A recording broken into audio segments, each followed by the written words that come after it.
My name's Dr. Ross Hause. Welcome to Caring Medical Florida here in Southwest Florida. Today we're going to talk about just basically an epidemic, which is basically everybody's cell phone addiction. So I'm going to take my time and just try to explain why the cell phone is so dangerous to the human brain. And I call the syndrome EGADS, Electronic Gizmo Addiction Disease Syndrome, EGADS. This talk, Mary and I actually did it for some pastors and try to explain to the pastors that they're preaching to people that are addicted to the cell phone. For the first time in history, there's something that almost every human being, 92% or 93% of the population of planet Earth has a cell phone. And there's nothing so addicting as the cell phone. Like, people are on the cell phone, it keeps increasing. Apparently the average person's like 6 hours on the cell phone, but it's really, I see staff members, even in my own practice, they now have cell phone watches, then it's blinking, buzzing. The second anyone's on break, they go right to the cell phone, me included. You know, it's just everybody's addicted to the cell phone. So the quicker we admit that we're addicted to the cell phone, the quicker we say that the cell phone and all the gaming and all the things we search on the cell phone are damaging to our brain. And the sooner that we do something about it, the better our brains are going to be. Because if you don't do anything about it, all that's going to happen is you are going to be damaging your brain, and you're making yourself prone to increasing your chances of Alzheimer's and dementia, and having it at an earlier age. We are starting to see at the Hause Neck Center teenagers and people in their early 20s having all kinds of brain disorders. You know, their personality changes, hysteria, apathy, lack of pleasure, depression, all kinds of things, and almost all of them can be attributed to massive use of the cell phone. Basically, there's data that looks like the cell phone is similar to cigarettes. My father, when he was in high school, everybody was smoking cigarettes, and it was about 40 years later that they realized, oh my gosh, cigarettes cause cancer. Well, we're 22 years into the iPhone, right? We're 22 years into the iPhone. So probably around 40 years after the cell phone, we're going to realize, like, it is like horrible for the human brain and the human body, the cell phone. It's just horrible. The looking down posture that people do, beside all the problems of just the addiction and the addiction physiology that occurs in the human brain, but also the breakdown of the cervical curve, that it's catastrophic, and I mean that, catastrophic to the brain, to be looking down at your cell phone for years and years. If you want to get early Alzheimer's or early dementia, absolutely keep up the cell phone addiction. If you want your children and those you love to have hysteria, to not be able to problem solve, to make irrational decisions, to make one poor decision after another, absolutely just let them stay addicted to their cell phone. But if you want to do something about it, it starts with me, and it starts with Izzy, and it starts with all of us. It starts with us. So all of us need to start having holidays of the cell phone, and we got to get our cell phone use down to the minimum. And we have to be interacting with human beings and not interacting with a cell phone. This was 1906. Look at this, 1906.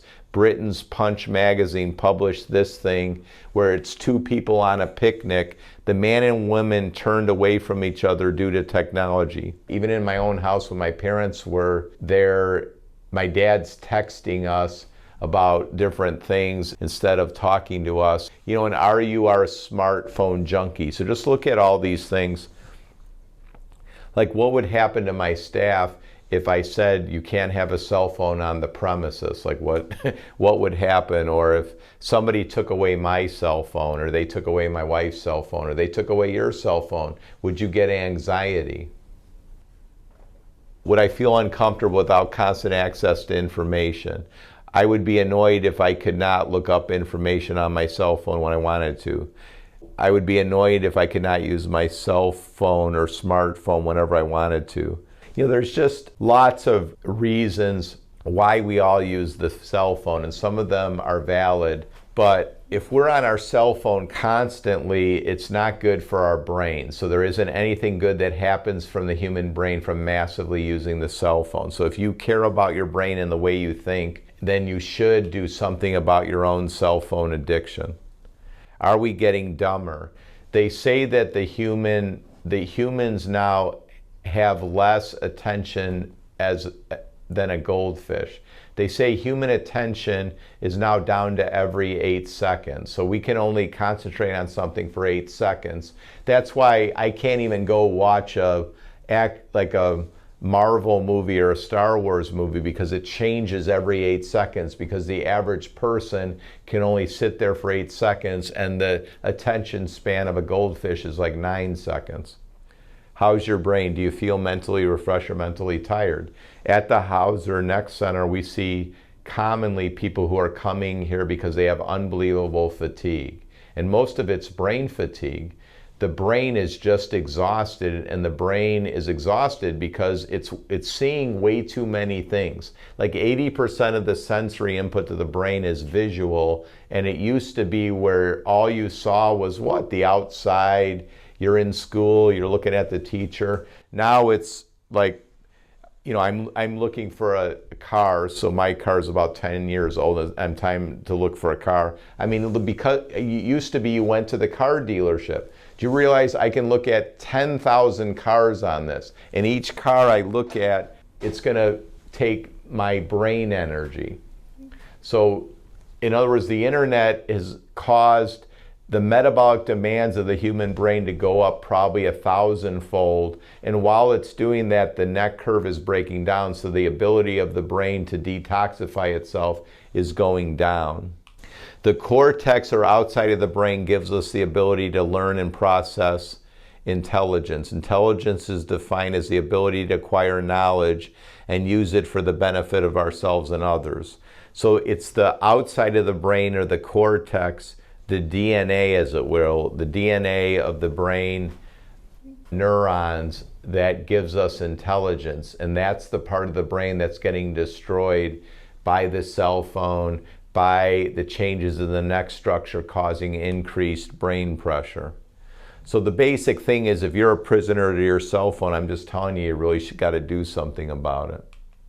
Sad smartphone statistics. I mean, it just is worse and worse and worse. Basically, 92% of the population has a cell phone. I mean, cell phones it's common. People are using their cell phones during work. So every time you go to your cell phone to get back to work, you know, it takes a long time back to the work. So they found that the closer a cell phone is to a person, the less productivity that you had. So basically, any organization, if they had the employees keep their cell phones in their cars, the productivity of the organization would go way up. So cell phones basically are making everybody narcissistic, and they're causing all kinds of brain illnesses, personality changes, the physiology of an addict. So the physiology of alcohol addiction, narcotic addiction, is exactly the same as cell phone addiction. It's the same physiology.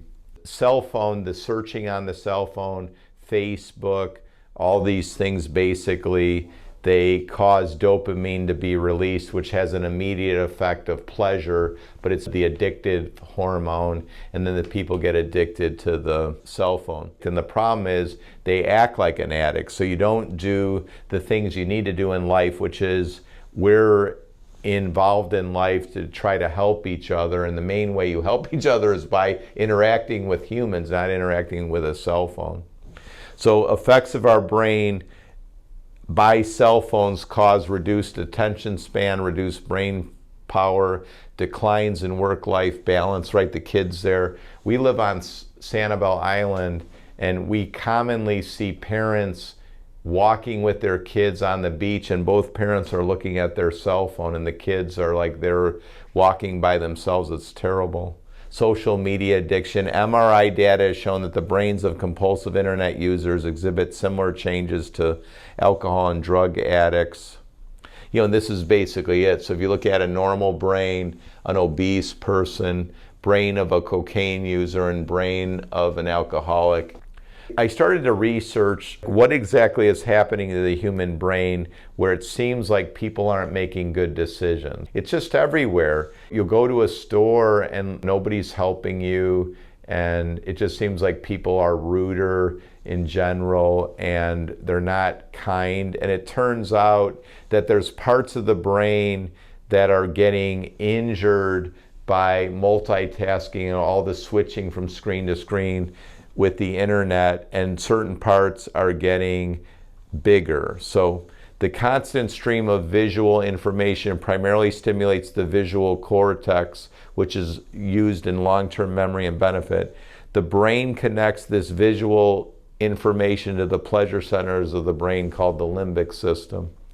Over time, with continued smartphone use, the neurologic pattern of addiction is ingrained. In summary, the memory part, the cortex of the brain, is being diverted to the pleasure part of the brain. So in other words, by, like, let's say I start searching like the Tesla sedan, like I'm going to get the Tesla sedan. I'm not saying I'm going to, but let's just say I search on it for hours, then I read about it and da-da-da and da-da-da. So my cortex, the neurologic pattern, is going to get connected to the pleasure center instead of my frontal lobe getting patterned to just make a good decision. The part of the brain that I believe is getting damaged the most, or is maybe the most significant with internet use, excessive internet use, multitasking on the internet, is the anterior cingulate cortex. So the anterior cingulate cortex is the frontal part of the cingulate cortex that resembles a collar surrounding the frontal part of the corpus callosum. It has a unique position in the brain with connections to both the emotional limbic system and the cognitive prefrontal cortex. So basically, it's a relay center, and that's a key point. The ACC is involved in cognitive functions such as empathy, impulse control, emotion, and decision making. So in other words, if you're going to destroy one part of the brain and you wanted to screw up a human being, you would destroy the anterior cingulate cortex, because they'd go from empathy or caring about others to apathy. I don't give a crap. Then they would not have impulse control. Like, I'm supposed to have impulse control. I don't pee in the corner there, right? I don't pee in the corner. So in other words, like, people are just so quick to jump off the handle.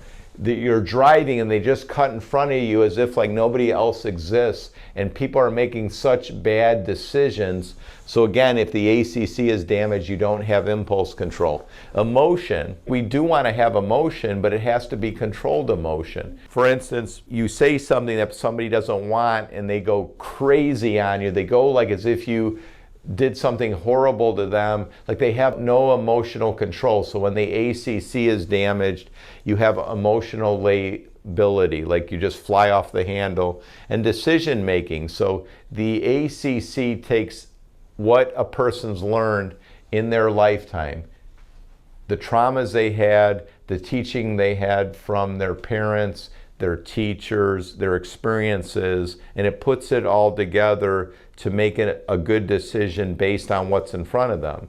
But if the ACC is damaged, then a person makes a decision based on an animal. So an animal might jump on another animal, or like, in other words, it's not a human decision, it's an animal decision. For instance, like say a teenager's, the mother says, hey, you got to do the dishes, and the teenager like looks at him like, why? Like, why would I do the dishes? Because the animal's not going to do the dishes. Like, why would an animal do it? They want to do whatever is addicting to them. They're not going to like go do the dishes. So they'd rather play on their game or surf the internet, get their dopamine surge. Like, why would I wash the dishes? Like, the dishes help you, it doesn't help me.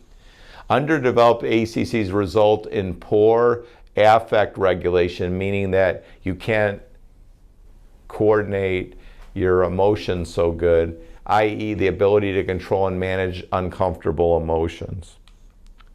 Right? And this is basically what happens. So if you look at this study, you'll see that heavy media multitaskers have reduced ACC volumes, and there's other studies that show that, but basically the anterior cingulate cortexes of people are shrinking and shrinking. So the part of the brain that is necessary to make good decisions and have emotional control is shrinking, and the parts of the brain like the limbic system that have to do with having emotions take over versus logic, those are increasing. So the ACC equals the brains of the limbic system, the area of the brain where internal drive and emotions are integrated with higher cognitive function.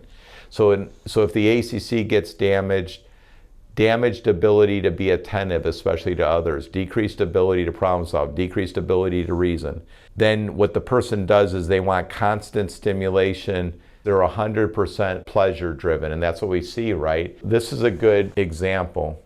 You'll know how much on this path you are if you can't just have silence. So do you have to constantly need something playing, doing something? Like you actually can't handle silence.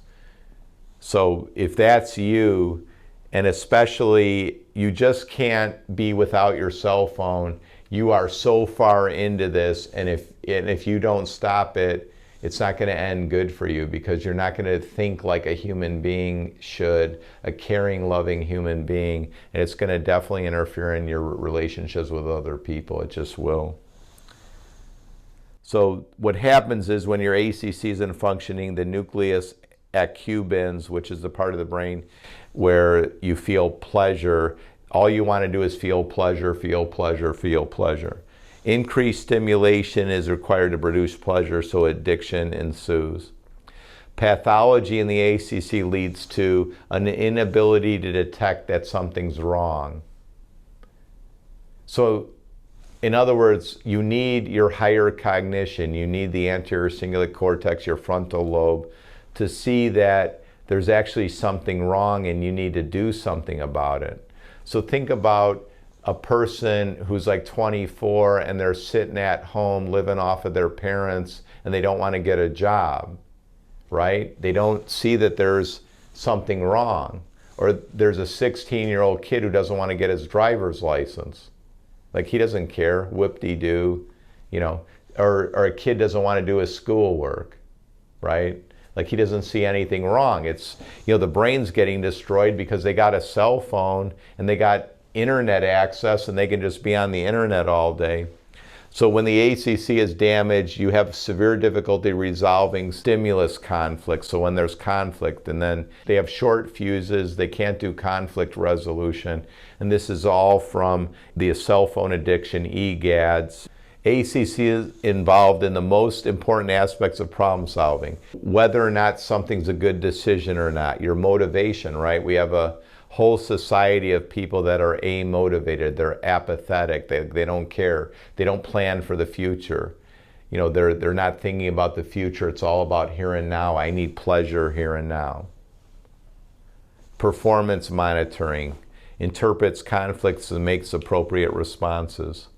The ACC interprets conflict and helps produce appropriate responses.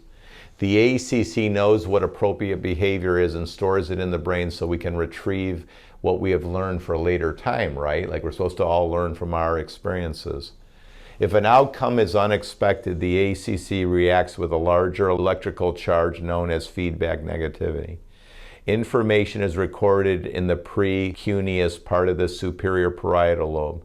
The connections of the ACC to the precuneus are diminished by cell phone use. So when you lose the conductivity to the precuneus area of the brain, that's the part of the brain that does memory, motor planning, mental imaging, memory. It's activated when a person takes a third person versus a first person visual point of view. It also helps the person be happy. A nomophobic is defined as an irrational fear of being without your mobile cell phone. So it's actually a disease. So if you're afraid of not being with your cell phone, you actually have nomophobia. And I think we all got to talk about this. If you, like I go to places without my cell phone.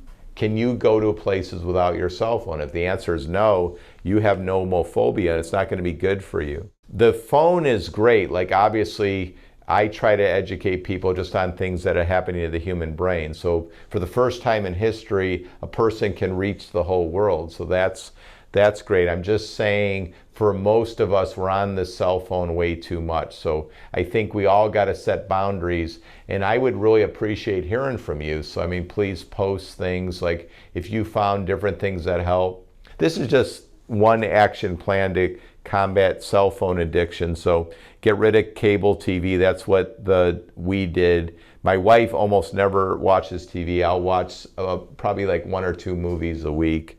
That's kind of the only time I watch TV. Try to get back to active learning. Like, I think it's important for all of us to intentionally make a plan of where we want our lives headed. And I know you don't want your life headed to increase your cell phone time. It's probably increase the time you spend with friends, right? So we should be spending time with people, not our cell phone, not texting people, like spend the time with the people.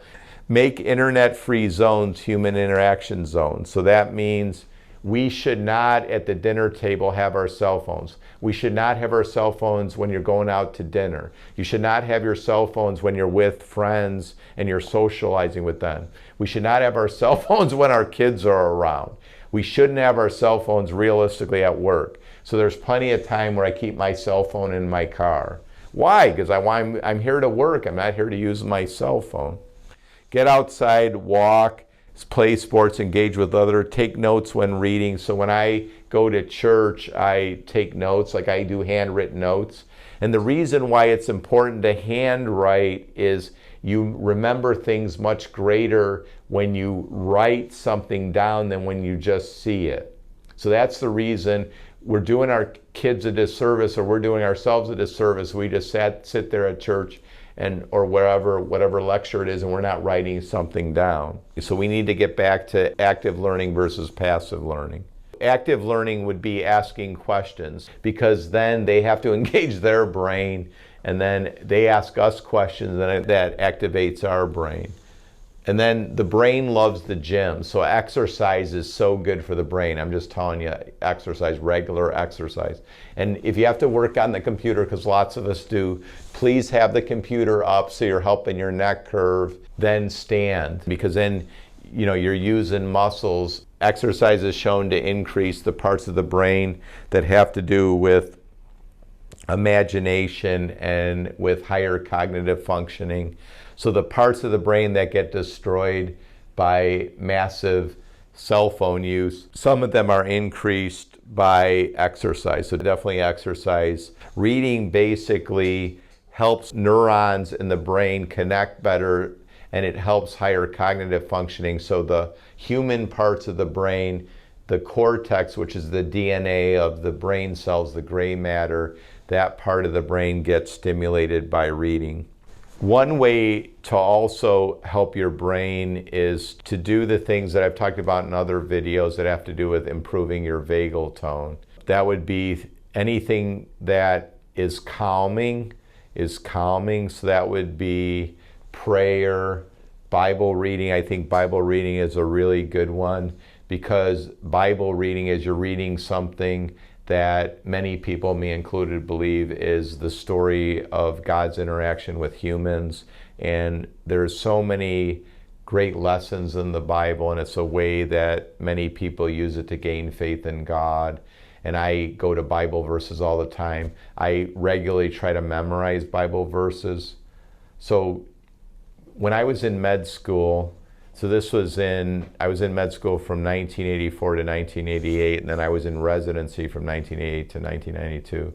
So if you looked in my pocket during that time, you'd probably see doc, or when I was a pre-med student, I wasn't a doc yet, but I had a Bible verse. So I don't have a Bible verse in there now.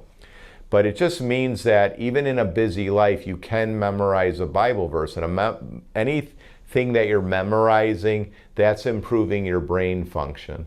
So why not try to have Bible verses and other quotes that you could use at a later date that would be significant for you, right? So people who read the Bible, there's often Bible verses that pop out to them, and then they memorize those Bible verses as a way to know what to do in certain situations. Like there's a Bible verse that says, God is an ever-present help in time of need. So there's just times where bad stuff happens to you, and that Bible verse is very helpful, to remind yourself that God is an ever-present help in time of need. So all of us probably need to simplify our lives. We need to have a commitment to health and healing. Life is about making a difference, and we're mostly going to make a difference by helping each other. So I know a text in the right time is helpful and a phone call, but what we're missing is human interaction. I need to spend my time interacting person to person, and so do the rest of us. And so basically it starts with all of us deciding whether what we're doing on the internet is actually making me the kind of person I need to be.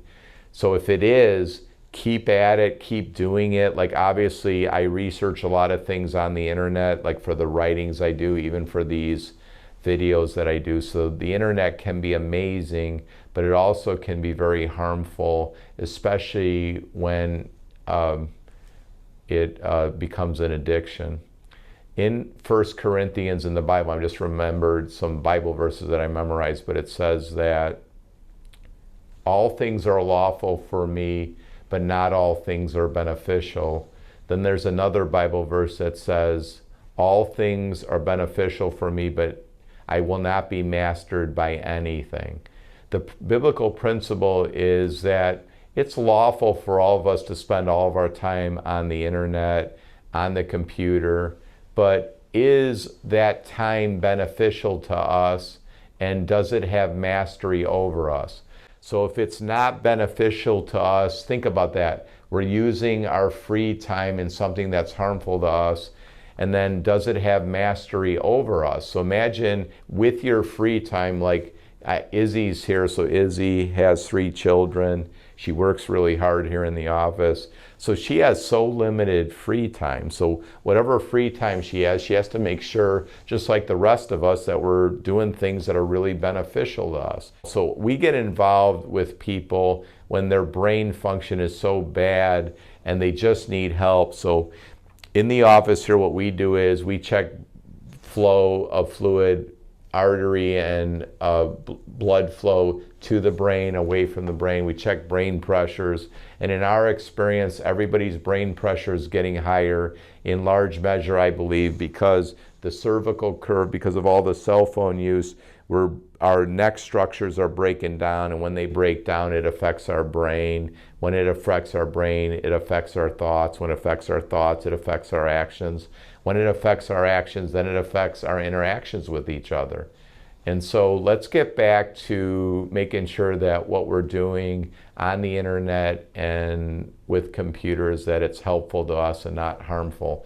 And if we all do that, we help each other get over our cell phone addictions, and we figure out innovative ways to do that, we're going to be so much happier, and mostly our brains are going to be happier. Have an amazing day.